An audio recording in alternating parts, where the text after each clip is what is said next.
আসামি তো ধরবো, একটু সময় লাগতেছে আর কি।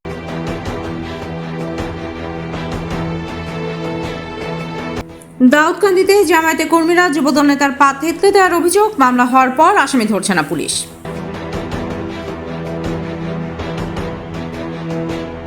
কুমিল্লার দাউদকান্দিতে জামায়াতে ইসলামীতে যোগ দিতে অস্বীকৃতি জানানোর কারণে আবুল বাশার বাদশা নামে এক যুবদল নেতাকে নৃশংসভাবে কুপিয়ে ও পিটিয়ে আহত করার অভিযোগ উঠেছে। বর্তমানে তিনি আশঙ্কাজনক অবস্থায় ঢাকা মেডিকেল কলেজ হাসপাতালে চিকিৎসাধীন রয়েছেন।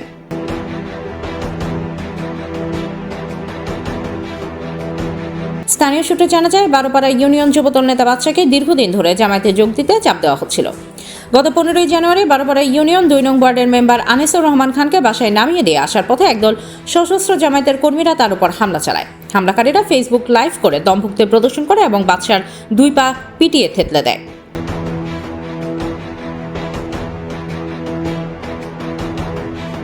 এ সময় তার সাথে থাকা নগদ টাকা ও মালামাল লুট করা হয় বলে অভিযোগ উঠেছে। খবর পেয়ে পুলিশ ঘটনাস্থলে গেলেও উদ্ধার কাজে বাধার সম্মুখীন হয়। পরে গ্রামবাসীর সহায়তায় তাকে উদ্ধার করে হাসপাতালে পাঠানো হয়।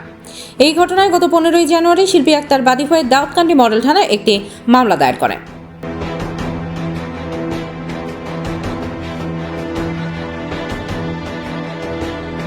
ভুক্তভোগী পরিবারের অভিযোগ, মামলা হওয়ার পর থেকে আসামিরা অব্যাহতভাবে প্রাণনাশের হুমকি দিয়ে যাচ্ছে। আমার স্বামীর উপর যে সন্ত্রাসী হামলা হয়েছে তার আজকে অনেক দিন হয়ে গেছে, মামলা এফআইআর হয়েছে, কিন্তু পুলিশ প্রশাসন কোনো আসামি ধরছে না।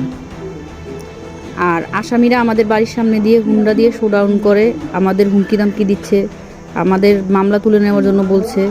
তারা বলতেছে যে যদি আমরা মামলা তুলে না নেই তাহলে একবার তো পাগুলা ভেঙে দিয়েছি, এবার জীবনের তরে শেষ করে দেব। তো আমরা আমাদের জীবন নিয়ে অনেক টেনশনে আছি যে কখন কি হয়ে যায়। আমাদের মামলাটা হওয়ার পরে আইন প্রশাসন কেন আসামি ধরছে না, আসামিগুলো ধরা হচ্ছে না। তারা ওপেন দোকানে বসে দোকানদারি করছে, কেউ আপনার জামায়াত শিবিরের প্রোগ্রামে যে তারা বুক ফুলিয়ে হারছে। তো তারা কি চাইতেছে যে আমাদেরকে একবারে মেরে ফেলার পরে তারা পদক্ষেপ নেবে। তবে পুলিশ এখন পর্যন্ত কোনো আসামিকে গ্রেফতার না করায় এলাকায় চরম উত্তেজনা ও ক্ষোভ বিরাজ করছে। পরিবার দ্রুত অপরাধীদের আইনের আওতায় আনার দাবি জানিয়েছেন।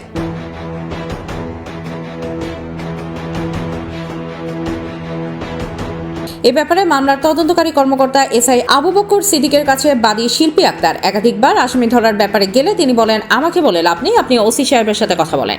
ওসি সাহেব আমাকে বললে আমি আসামি ধরতে পারবো।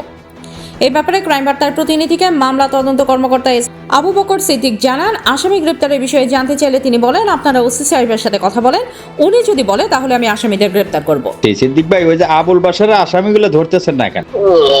আসামি তো ধরবো, একটু সময় লাগতেছে আর কি। সমস্যা আছে ভাই, এগুলা রাজনৈতিক ব্যাপার স্যাপার তো, এই কারণে একটু ঝামেলা আর কি, একটু অপেক্ষা করতে হবে আর কি। স্যারের সাথে কথা বলছে বা আমাদের সার্কেল স্যারের সাথে কথা বলছি, তারা ডিসিশন জানাইলেই হয়ে যাবে, সমস্যা নেই। আসামি ধরতে তো আমাদের কোনো সমস্যা নেই, কথাটা বুঝেন নাই। এখন যদি